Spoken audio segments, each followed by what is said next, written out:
আসসালামু আলাইকুম ভিউয়ার্স, আমি আপনাদের জন্য আজকে একটি জাল রেসিপি নিয়ে আসছি, যেটা আপনারা শবে বরাত, রোজা, ঈদ সব কিছুতেই করতে পারবেন। খুব মজাদার একটা রেসিপি, সেটা হচ্ছে গরুর মাংস।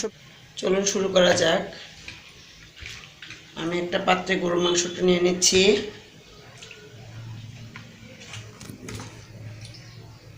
আমার এখানে 1.5 কেজির মতো গরুর মাংস আছে।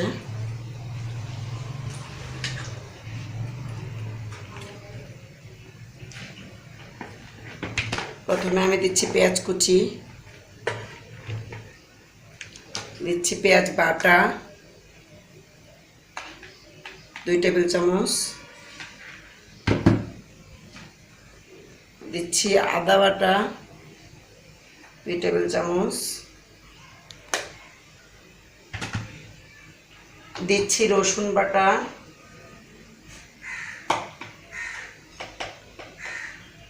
2 টেবিল চামচ, দিচ্ছি বাটা মরিচ। আমি এখানে বাটা মরিচ ব্যবহার করছি, আপনারা ইচ্ছা করলে গুঁড়া মরিচও দিতে পারেন। দিচ্ছি হলুদ গুঁড়া,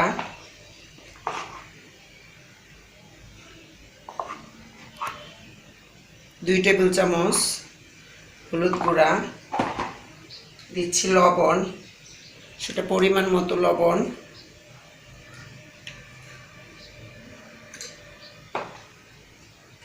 দিচ্ছি কাঁচা জিরা বাটা 1 টেবিল চামচ,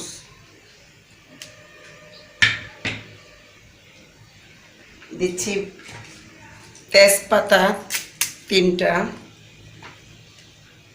দারচিনি, এলাচ 3-4টা। এখন আমি এটা ম্যারিনেট করে রাখার জন্য সব মশলা মাখিয়ে 30 মিনিটের মতো আমি রেখে দিব, যেন মশলাটা ভিতরে ঢুকে। 30 মিনিট পর আমি এটা রান্না করব।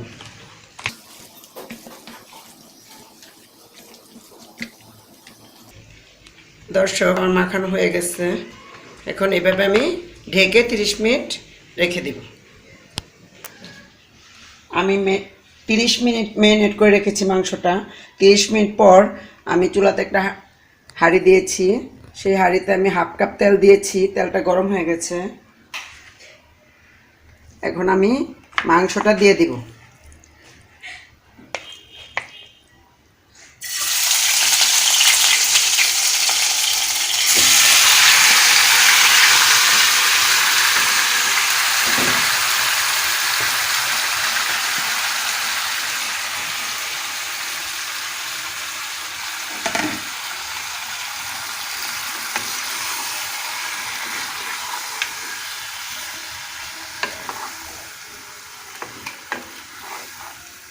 মাংসটা দিয়ে এখন আমার মাংসটা ভালোভাবে নেড়ে দিতে হবে।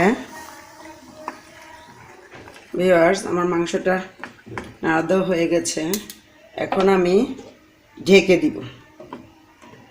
জালটা মিডিয়াম আঁচ করে ঢেকে দিব।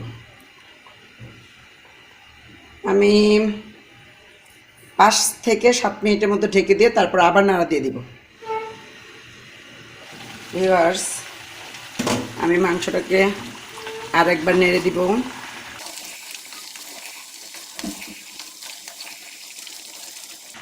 আমি কোনো পানি ব্যবহার করি না এখানে। ম্যারিনেট করে রাখার পরে যে পানিটা উঠছে সেই পানিটাই এখানে দেয়া আছে। আমি আরেকবার ঢেকে দিব 3 থেকে 4 মিনিটের জন্য। ভিউয়ার্স, আমি এখন একটু সয়া সস দিয়ে দিব, 1 টেবিল চামচ আন্দাজ দিয়ে একটু নাড়া দিয়ে দিব।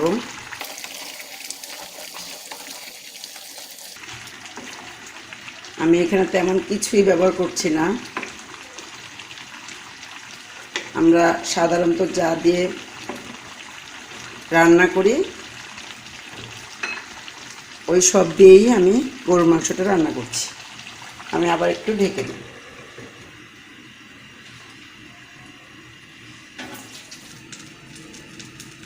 ভিউয়ার্স, আমি আজকে যে মাংসটা রান্না আপনাদেরকে দেখাচ্ছি সেই মাংসতে আমি আলু ব্যবহার করব এবং আলুটা আমি একটু অন্যভাবে দিব, কাঁচা আলুটা দিব না।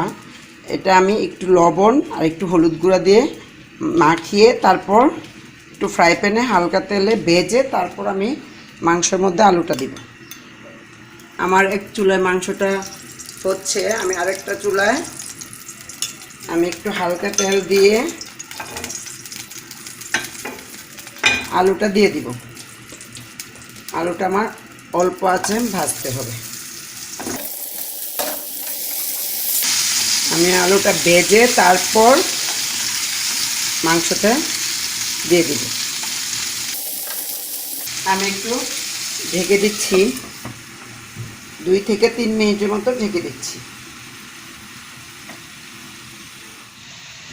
এর সাথে সাথে আমি মাংসটাও একটু নেড়ে দিচ্ছি।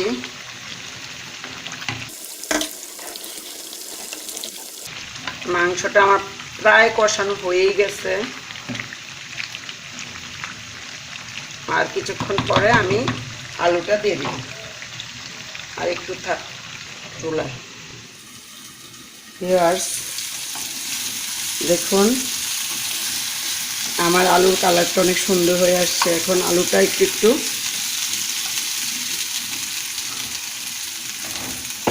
সিদ্ধ হবে আর একটু কালারটা একটু ব্রাউন হবে। আর ঠিক তখনই আমি এটা মাংসতে দিয়ে দিব। আমার এটা আরেকটু ঢেকে দিব। এখন আমি আলুটা দিয়ে দিচ্ছি, সে ভাজা আলুটা।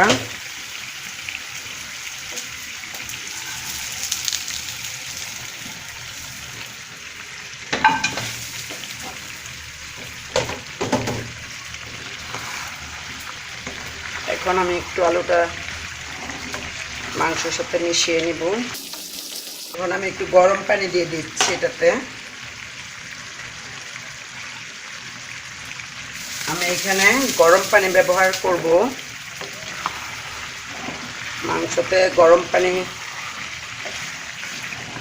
ব্যবহার করাটাই ভালো, তাড়াতাড়ি সিদ্ধ হয়ে যাবে। 2 কাপ আন্দাজ গরম পানি দিয়েছি। এখন আমি আর একটু ঢেকে দিয়ে আমার রান্নাটা কমপ্লিট করব। আমি এখন একটু পেঁয়াজ কুচি দিয়ে দিব। বাকি সব উপকরণ তো আমি ম্যারিনেট করার সময় দিয়েছি, আর নামানোর আগে শুধু একটু জিরার গুঁড়া দিব। দর্শক, আমি একটু ঢেকে দেব। 3 মিনিট মতো হয়ে গেছে, আমি একটু নাড়া দিয়ে দিব।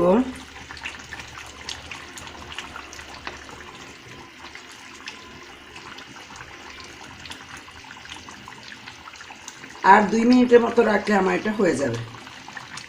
আমি আবার একটু ঢেকে দিচ্ছি। আমার মাংসটা হয়ে গেছে, দেখুন ভিউয়ার্স। আমি এখন পরিবেশন পাত্রে ঢেলে নিব। ভিউয়ার্স, আমি আজকে আপনাদেরকে এই সুস্বাদু গরুর মাংসের রেসিপিটি করে দেখালাম। তো আপনাদের যদি আমার রেসিপিটি ভালো লেগে থাকে, আমার চ্যানেলে গিয়ে লাইক, কমেন্টস অ্যান্ড শেয়ার করবেন। আমি আবার আপনাদের মাঝে আসব নতুন নতুন রেসিপি নিয়ে, মজাদার কিছু রেসিপি নিয়ে। ধন্যবাদ সবাইকে।